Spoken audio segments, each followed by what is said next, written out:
Bachelorette Planner. So once you receive the file, the first thing you will see is this Start Here tab, which just gives you some basic instructions on how to use it, as well as the link to this video. The first thing you want to do is complete the setup tab. So here you just enter all of the categories that you might need to budget for the bachelorette party, as well as categories for the games. So you later on in the video you understand how we're going to use this. And then on here you want to choose your currency. I think I went overboard with the options there, but just choose whatever currency you're going to be needing. So on this tab, you want to just start by writing the name, reason for the event. So let's just say Sophie's bachelorette party.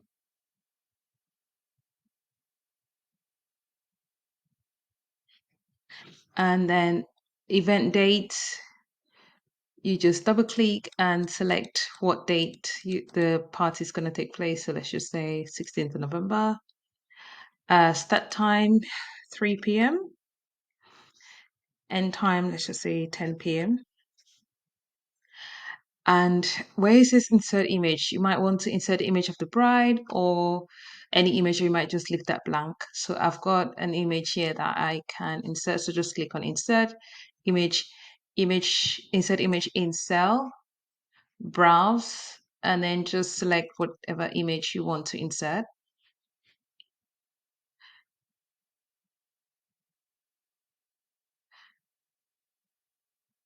Okay. And just take note of this. It says do not edit colored cells. So anything that has any of this pink colors here, you just want to leave that blank because these will be automatically populated based on what you fill in these other tabs. So here you might want to add a theme. If you've got a theme, location, add the location here. And I think that's basically all we need to do for this front sheet. So let's just proceed to the other sheets. So on the guest list, you just want to write down the names of all the guests that you're inviting. So let's just add some names, suggest Petra, Charlotte.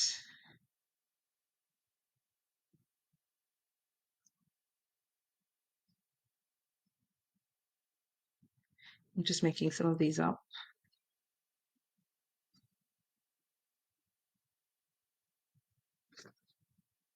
Okay, we've got 5 names there.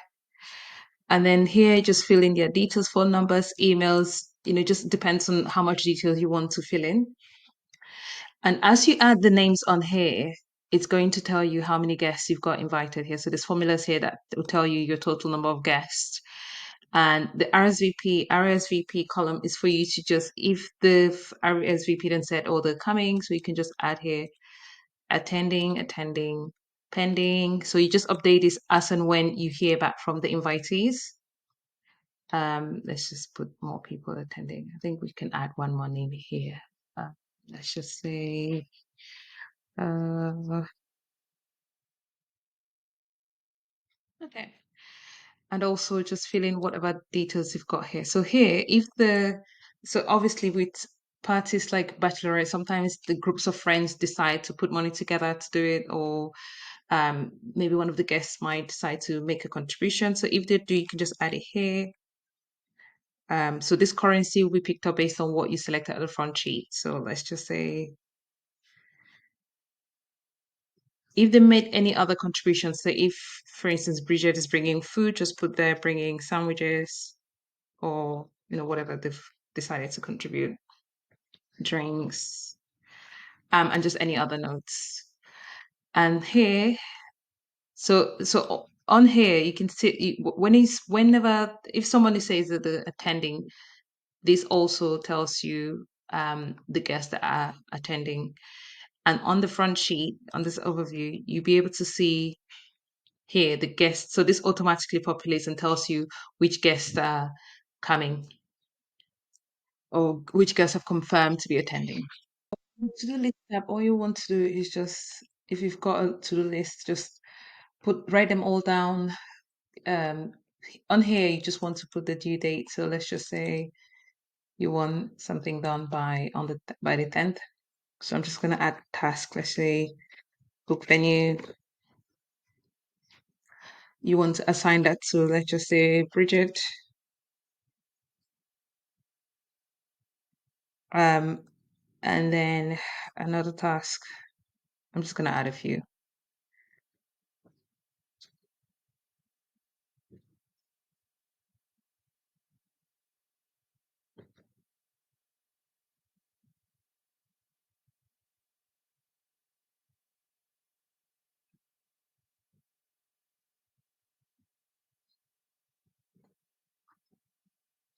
And what you do is, so here it's saying you've got to do 3 tasks to do. If you haven't done any, so each time anything gets completed, all you want to do is just tick that off there, and you can see your progress both here at the top here and also on the front sheet. You'll be able to see what tasks you've got left and who is in charge and how many days they've got left to do it. So this auto populates as you complete.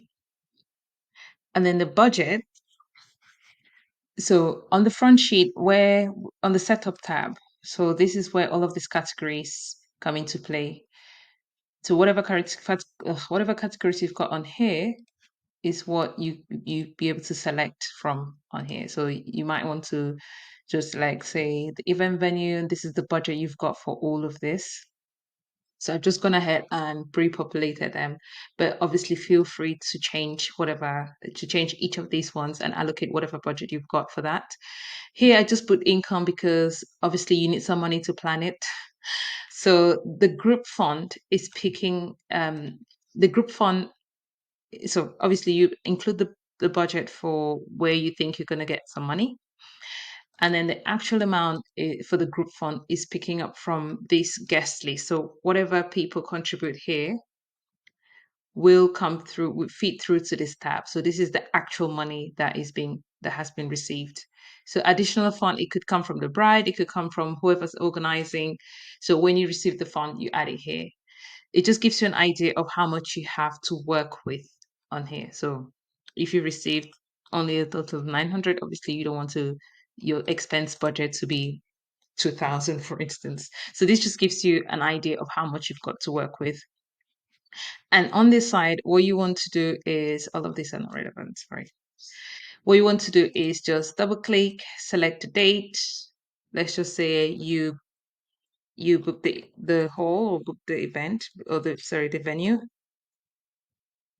And here the category is event venue and however much you paid for it. And let's just say you book the cake. This might fall under food and beverages. You want to select however much you spend for it, and so on and so forth. So you just record every time you spend any money, you record it here. And there's a nice chart here that just splits and tells you how much of the budget is going where. And also here it tracks how you're working against your budget for each category spent. So that's it for the budget. And the timeline is just for you to set out the how the day is going to unfold. So you just want to say, let's just say start, and then you enter the time, 3 p.m. It might not have an end time, obviously, because that's just the start. And then the duration, it just tells you what time you've allocated for sort of people starting to come. Who is in charge of that, it might be the DJ, might be somebody else. And then the next one might be games. So if the party started at 3 p.m., maybe games would be, let's say, 3:15. And then you might want to allocate 30 minutes for that. So you can just put the end time and the duration. And let's just say Sophie or Charlotte is coordinating the game. So you just want to go through and just map out the time for each section the of the event. So that's what this tab is for. And then the games and activities tab. So again, on the setup tab, we had some preloaded games categories here, which you can change. But whatever you change on the front sheet will feed through to these categories here. Let's just say the icebreaker games. Let's just say that we want, uh, who knows the bride best. That's just an example of an icebreaker game. So if you're buying these games, you might want to include the link here. You might want to include the name of the person who is in charge of doing it. So this notes is just for you to put in whatever extra information you need. So again, you just want to go through and select what games might be, wedding, word search. So this just helps you to plan and organize what games you've got to be doing for that day. So again, you just want to go through this list and add as many as possible. And then the menu tab. And I think this also feeds through to the front. Yeah, so the party games also, whatever games you decide, it feeds through to the front. And also, I forgot to mention that the budget also comes through to this front sheet. So that it just tells you how much you've got left to spend. Or it tells you what total budget you've got and also how much you spend. So just so that you know how you're working against your budget. The menu is just for you to write down what food you've got planned for the day. So let's just say um, crisps, fruits, main dish, sandwiches, pasta. Oh, let's say pizza. It's nicer food. Dessert, we've got cake, ice cream, drinks. Let's just say some beer. Just an example. And then I've also preloaded some grocery lists so that once you've established what you're going to have for the day, you then go ahead to add to create a grocery list based on what you're going to be having. And also this feeds through to the front sheet. Again, it tells you what your what am I doing? It tells you what your grocery list is made up of. Um, and I think it tells you what you've got. Yeah, so it tells you what the party menu is. This also is automatically populated.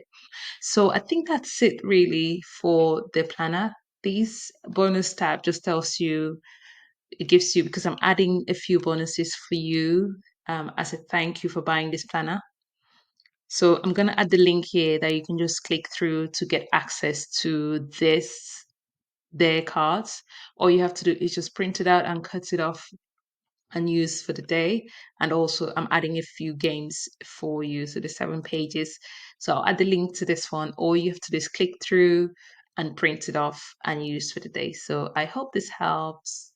Let me know if you have any questions at all. Thank you.